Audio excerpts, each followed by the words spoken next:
Welcome back. Welcome in. It's Country Roads Confidential at earsports.com, a Paramount podcast. I am Mike Casazza here today. Emergency episode. Chris Anderson, West Virginia has the 36th football coach in school history. It's also the 32nd football coach in school history. The third winningest head coach ever for the Mountaineers is back. Rich Rodriguez. Wow. Um, a lot of steam. I think from the very beginning, a player you had to take seriously. It intensified as this went on. It became pretty clear not long after he won his conference championship that he was in the driver's seat. Then the hair was on fire, couches caught fire, the ball was spotted, all of the nostalgia took over. And here we are, Chris, almost 17 years after he was hired at Michigan. He is back at his alma mater. He is back on the map, and the intention now is for him to put his school back on the map. Yes, it is. And lots of thoughts here. Obviously, we're going to go over a bunch of them, but before we get there, I want to start with how this went. I'm going to give you a couple scenarios here. I want you to tell me and tell the listeners, the viewers, which scenario best fits what actually happened here. Okay. Oh, okay. Scenario A. Ren Baker had some coaches in mind, but the overwhelming support of donors, influential West Virginia people, including Pat McAfee and others, etc., forced his hand towards Rich Rodriguez. That's scenario A. Scenario B, Rich Rodriguez was always 1A or in the top 2 or 3 or whatever, was always at or near the top of the board for West Virginia and for Ren Baker. But he went to, and we've already reported this, Total Nicky, Monken, a couple others, spoke with them, some of them in person, some of them not, went to them to basically say, tell me why shouldn't get Rich Rod. Not specifically Rich Rod, but you guys have to give me a reason to not hire Rich Rodriguez. Which of those two scenarios happened here? I think you're blending the two together to get your true answer, and that's not a cop out, Chris. But I think all those things are reasonable. Um, That is um, a cop out. That is a cop out. It's okay. but I think that those I think you're going to see quite a Venn diagram, and it's going to overlap a little bit, if you will. There, let's just address them both. How's that? Because how Yeah, about let's this? do it. Because I think you can, and we will probably never get the answer. So let's just be the prosecution here and present our cases. So scenario one, in a nutshell, Chris, is that Baker was led to water on this, and that just was shown the light. This makes sense. I have the support. Is that the gist of what you're saying? Yeah. Yes. Yeah. I think You there's a almost lot. made it sound you almost made it sound like a cult, which No, not today, Chris. Um, that there is something to that, in that it's easy to conceive that idea because we are well aware of the handcuffs, hindrances, hesitation West Virginia has financially. If you can suddenly turn it over some rocks and find some donors who either have been around but haven't been too involved, or who haven't been around and want to get back involved, you can do a lot with that. And all of a sudden, if you are, as West Virginia intends to be, up to full revenue share, well, intends to be is not there yet, but they do intend to be. Well, that can make it easier. And then if you're going to take your NIL from 3.5 million to, hypothetically, Chris, 6 million, not a number I've heard, but let's just say, all of a sudden, man, you've got like legitimate money to spend in your football program, and you're not going to have that juice with Andy Kotelnicki, with Todd Monken, with John Sumrall, with Tony Gibson, with maybe Jimbo Fisher. I don't know, but you kind of get the point that it's going to be difficult to do that. So that's something. Then I go back to something, one of the first things we wrote, Chris, which was that Fisher and Rodriguez just had the momentum from the very start, and West Virginia was going to have to find a reason to come off of their names. And you go out and you search, and maybe you find it, and maybe that reason comes up in interviews and negotiations and background checks, whatever. And maybe you find someone that you really like in an interview in Happy Valley, at West Point, wherever else. Maybe Anthony Beck blows your socks off. Didn't happen. So I think both those things can be true. The one thing that was, and this is, I think this was something that weighed on West Virginia while considering what to do with Neil Brown and ultimately firing him, and then on this search. There are a couple big names that you can look at, and it's not a large number. We've been over this. You're not going to draw major marquee candidate here to get out of the peril that West Virginia is in, or to put itself in a better position so it's not backsliding into a worse spot. You kind of need that marquee name. Not a lot. So you can take a swing on a couple big names. And then after that, Chris, and this is not me, it's a quote from someone else that I talked to, then used throughout all the story for sourcing. After that, it's a lot of Neil blank Brown. And that was the truth. Like, you're going to get group of five coaches who do not excite. At the minimum, Chris, West Virginia is going to be a buzz for a while because of this. And this initial honeymoon period is critical. I think they should be obnoxious with their promotion.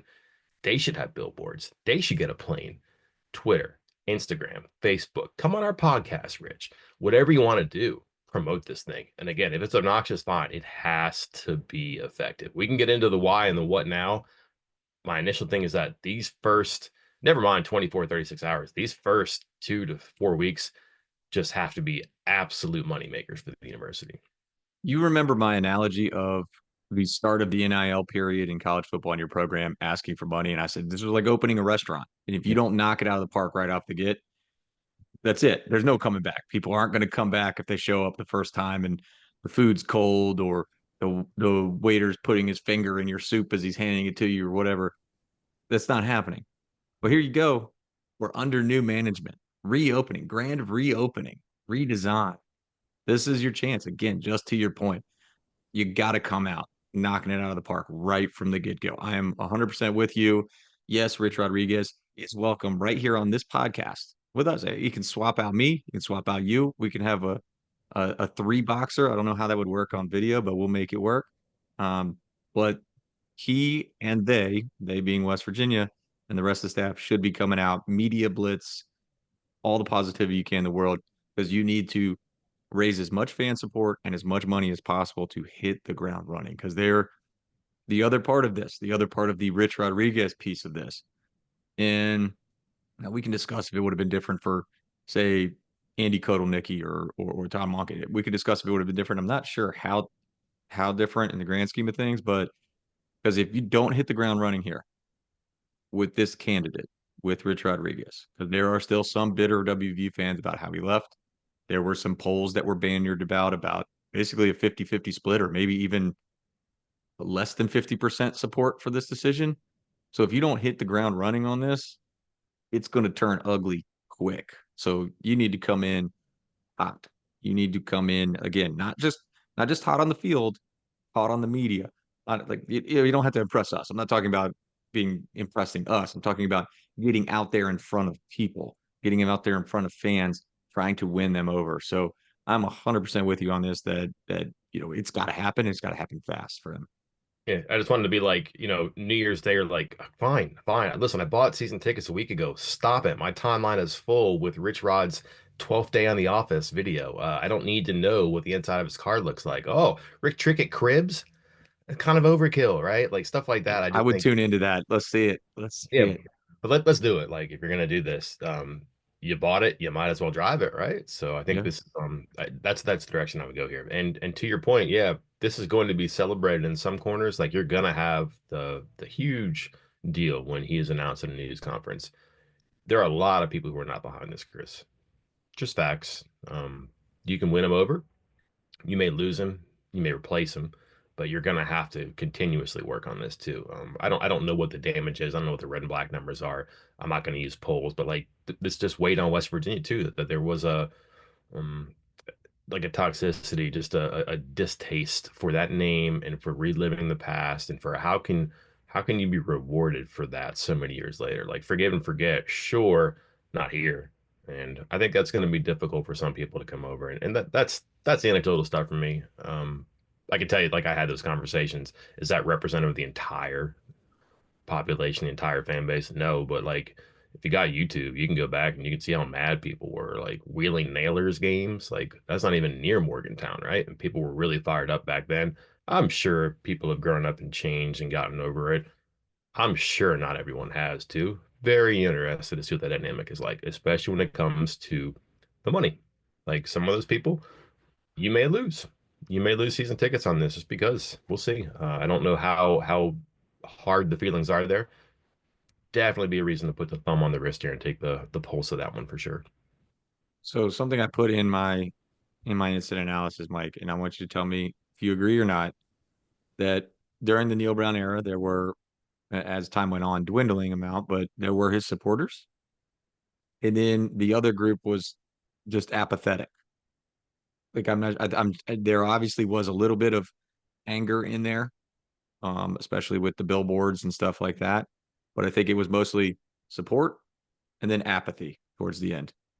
With this, there's going to be support and then whatever the opposite of support is, and not apathy. There will not be apathy one way or the other. There will not be a single WVU fan during at least this first season of Rich Rodriguez that is apathetic towards what is happening, because they will be either fully supportive of what is going on or completely against everything that is happening.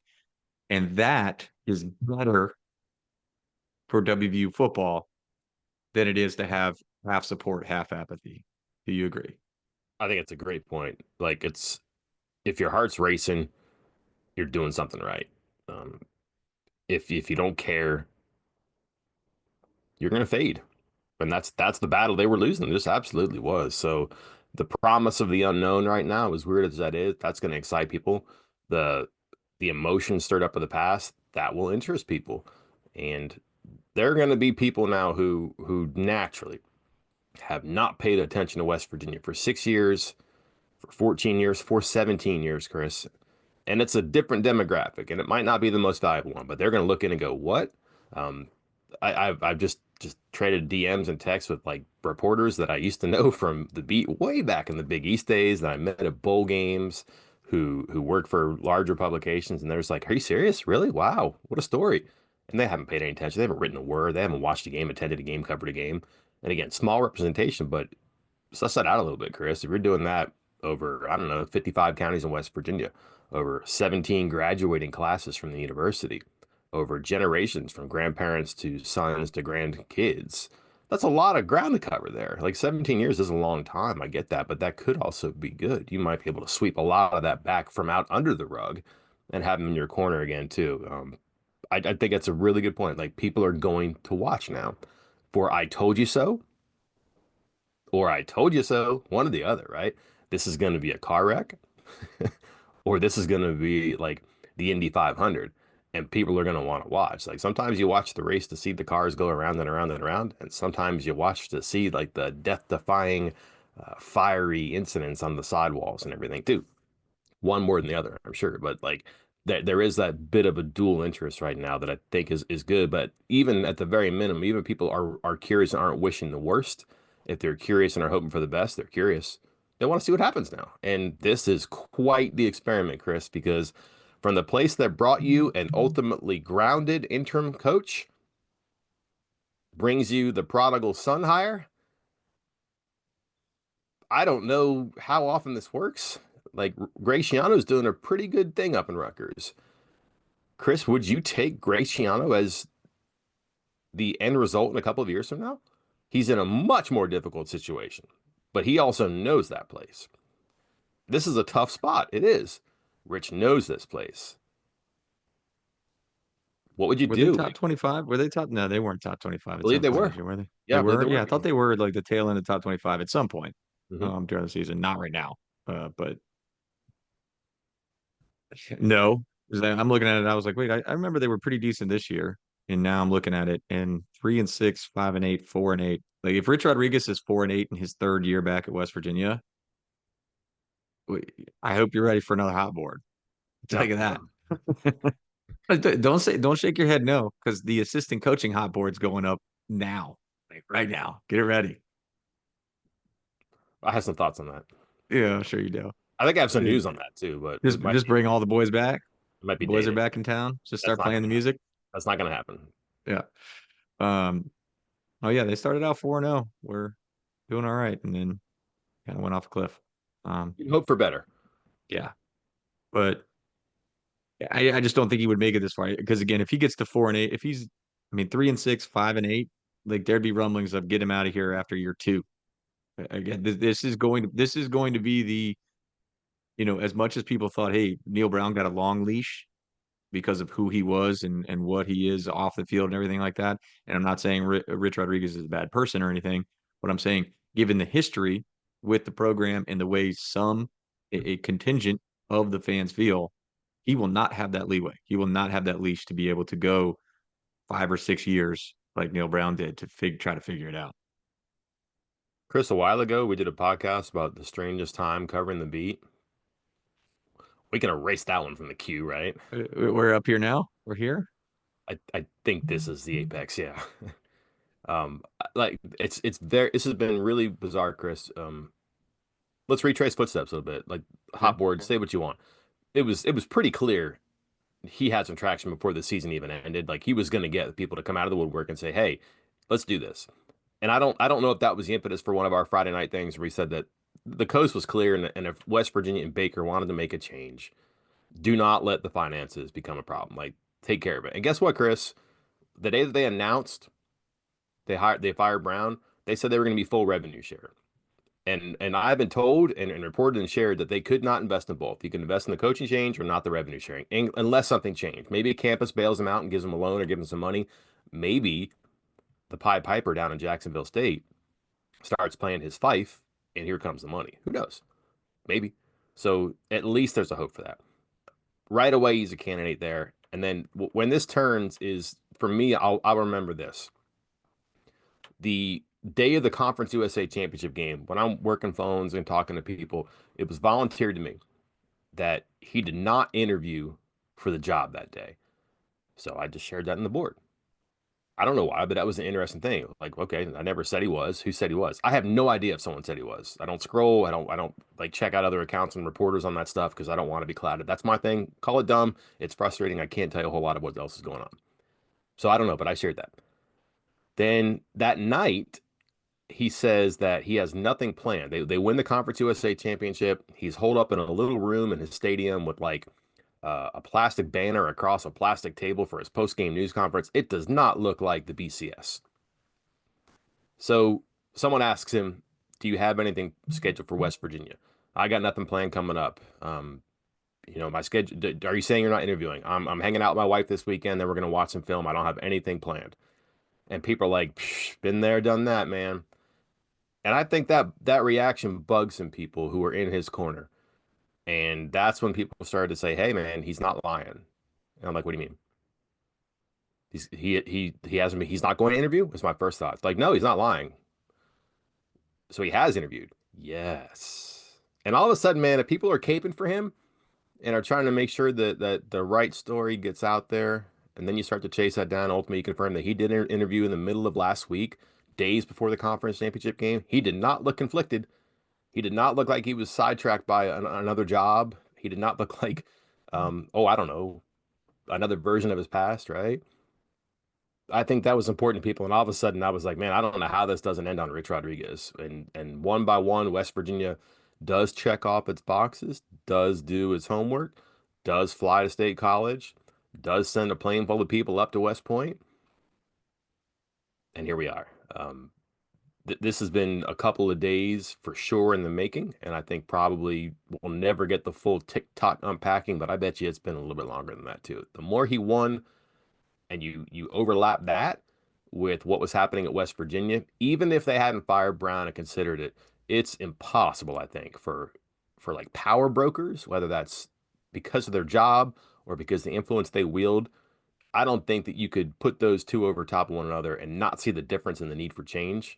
And maybe that's ultimately what like kind of nudges Neil Brown out, and it also is what welcomes Neil or Rich Rodriguez in. All right, give me a 10-second answer on this. I was going to say one word, but I'll give you a couple words here. Yeah, not possible for me. All of those planes, the Penn State, the Army, wherever, I can't believe was this it happened, all Chris. was it all shenanigans? Was it all fake?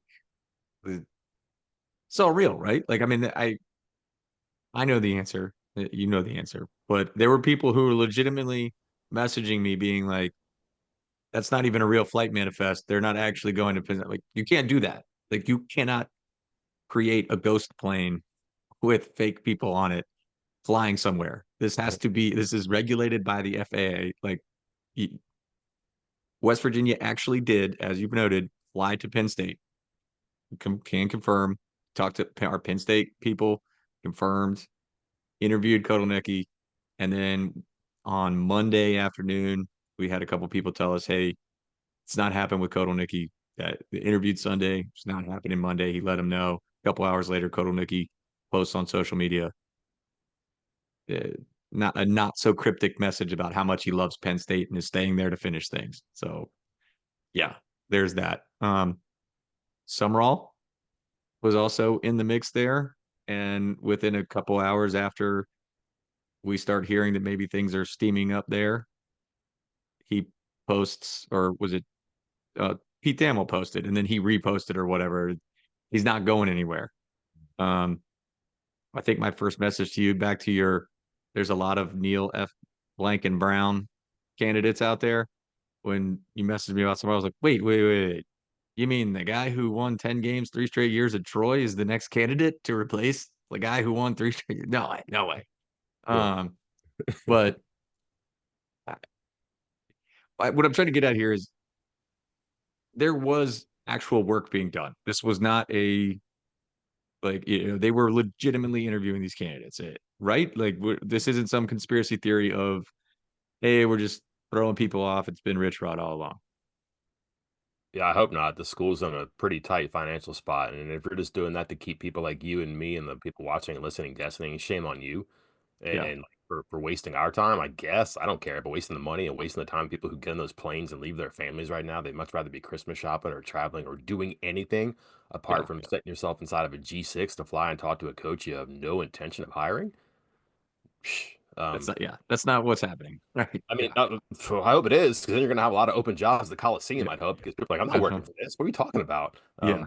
I'm stunned they did the plane thing, man. Like, we've been doing PM updates and notes and things we've heard. And once it got to be pretty clear that they went from their 10 to 12, I think up to 12, probably 12 was the right number. Once they did their video calls, which is a large number, I have no problem with that. It's not hard to do. You're not getting on planes and you're much more likely to fit in people that way and get to know them than someone saying I can't do it right now because of a conference championship game. So you get a chance to do that. And to your point, Chris, if you're doing this again in 3 years and you just talk to Will Stein at Oregon, you already know him. He already knows you, so that helps. But I also wrote that like, man, don't do this flight aware thing. Don't do this jet tracker because I was told this. I believe you were told this.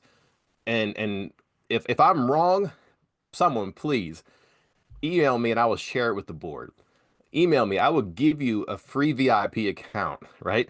And you, well, Chris will, not me. And you can do a Q&A about how I'm an idiot about this. But they went out of their way last time to not get tracked during the basketball search. And I'm not ridiculing them. I think it's smart because you want to cover your tracks. You don't want, it's not necessarily you and me and the people, Chris, but like you don't want other coaches knowing where you're going.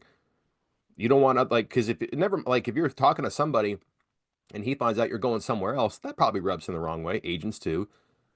But also, like, if other schools are looking for, they really try to protect these things because you're fishing the same waters a lot of times. And there was a concern, not a concern, but there were a small number of programs last year in the basketball search who might have overlapped with West Virginia. Same in the football. So I just said, listen, there, be careful. Last time they flew out of different airports, they flew into different airports. You can do these things in neutral parties. Like they met Dana Holgerson at a hotel in Houston, I believe, because it was in the middle where they could meet. That's a long time ago, but that's how these people operate sometimes. Chris, well-known planes in the WVU travel sphere, let's say, like multiple people said, listen, that's the plane. That plane went to blank for this. That plane went to blank for this. That's the plane. And then I can just tell you, like, I could tell you exactly who was on those planes too. Really weird for me. Does it matter? No. But I felt foolish because I said they're not going to do this, and then they did this. They went out there with their plain tail number very visible. Hey, we're in State College. Hey, we're going to Binghamton and then and West Point. Like that was bizarre to me. What does it mean? I don't know. Bizarre. I just thought it was kind of funny, but maybe that answers your question, Chris. They were hopping around the Northeast. They were talking to people. They did talk to this guy. Hey, there's a record. We did this. So if there is that crowd that says Oh, this is always on Rich. Heard it on Mike and Chris's podcast. It was always on Rich. Not so, because we did the 12 interviews and we did a couple, and here's the paperwork that says it. So if it's that shallow, I'd also be surprised, but it would not be the first time I've been surprised this week. Probably won't be the last. Can I have Well, one more for you? yeah, go for it. Another reason this is a great job for Rich Rodriguez. What do you think is the overlap in the population who think that West Virginia is part of Virginia and Jacksonville State is part of Florida? I've had so many people go, why would he leave Florida? I'm like, "Well, did he take a job in Florida? Yeah. No, he's in Eastern Alabama. Like No, he, I had somebody send me a flight aware link that was a flight leaving Jacksonville coming up to what I think it was Pittsburgh, and I'm like, wait, no, he's not in Jacksonville. you too? Yeah, never mind. Like Jacksonville, Alabama. Like, oh, is that near Roanoke? It is not near Roanoke. Okay. Got a cousin in Richmond. Kudos to the. I think we have a member whose literal name is the cousin from Richmond or something like that. It's Is it? That's terrific. yeah, that's everybody's thing to say. Uh, all Um, right. Well, we've got a lot of pieces of the puzzle still to put together. The staff, again, there's going to be names out there that'll make some sense. There's going to be names that I mean, by the time you hear this, it might be off the board, but that'll be Chip really, really West, important. Chip West, Chip West, Chip West. Put I him think on there's a there. connection. I think there's a connection. I think that like there's some people on the staff who may have a chance to stay. We'll see. There are certainly people that from the past are going to be here. I think there are people from around the industry who are going to be looking at this, being like, "This looks fun," and that's an important part of this too. And then, of course, there's transfer portal, keeping recruits, adding to the class, and then I think a dynamic that is going to be boring, but also probably pretty interesting if we can get some details, is how they bankrolled this and what they did to make it happen. A lot left to do. You know how you can bankroll a trip, Chris? You win some roulette, some blackjack, maybe get in a heater You at do a get to at a go, hold'em huh? tape. You do get to go. We'll see. Yeah. Not over yet. The Germans have not bombed Pearl Harbor. Anything else, Chris? That is it for now because I'm sure we're going to be on pods. I'm sure we're going to be writing 1,000 stories. It's going to be a pretty wild couple weeks. Transfer portals open, bowl game coming up very shortly. Official Yeah, visits not long after that. Even without a coaching staff, transfers were setting up visits. You can go read at least two, maybe three or four of those stories on the website right now if you're a VIP member. Um, Also, if you missed out on our 75% deal, 50% off still right now. So hop in there, get going, catch up on what's going to happen under Rich Rodriguez and his new coaching staff. you write a book about this, Chris. You could. You could, not me. Uh, you're not going to have time to, so don't worry about it. Probably true. Until then, I'm Mike Casaza. And I'm Chris Anderson. We will talk to you then.